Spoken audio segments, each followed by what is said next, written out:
I'm James Shapiro, and this is History in 5. And I'm here to share 5 things that you might not know about William Shakespeare. As surprising as it sounds, fresh discoveries are still being made about Shakespeare.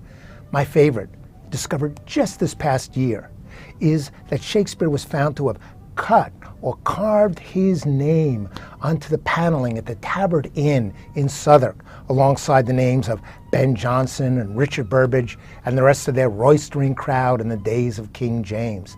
I love this anecdote. We don't ordinarily think of somebody like Shakespeare hanging out with others or as a graffiti artist, and it expands our sense of the kind of man and writer he was. We tend to think of Shakespeare as a solo artist, like that wonderful fantasy portrayed in Shakespeare in Love. It couldn't be further from the truth. At the beginning of his career, and especially at the end of it, Shakespeare collaborated with other playwrights. 5 of his last 10 plays were collaborative.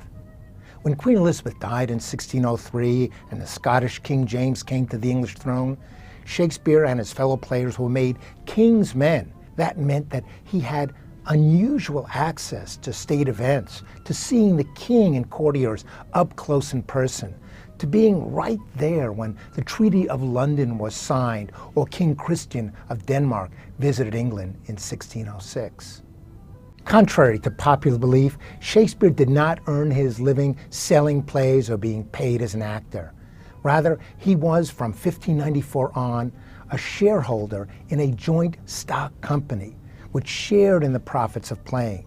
And in 1599, when they tore down the theater and rebuilt it as the Globe, Shakespeare invested in that theater and later in the Blackfriars Indoor Theater. He made so much money through the theaters and through his joint stock company that he was one of the first writers in England to retire a wealthy man. For much of the quarter century of Shakespeare's work in the theater, his schedule was an exhausting one.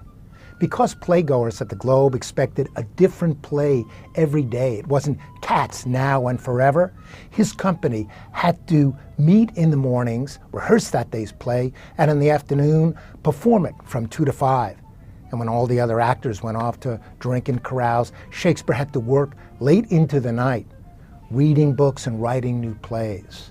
When people ask me what was Shakespeare's greatest accomplishment, it's that he was able to do this without the benefit of caffeine, because neither tea nor coffee had been introduced into England in his day.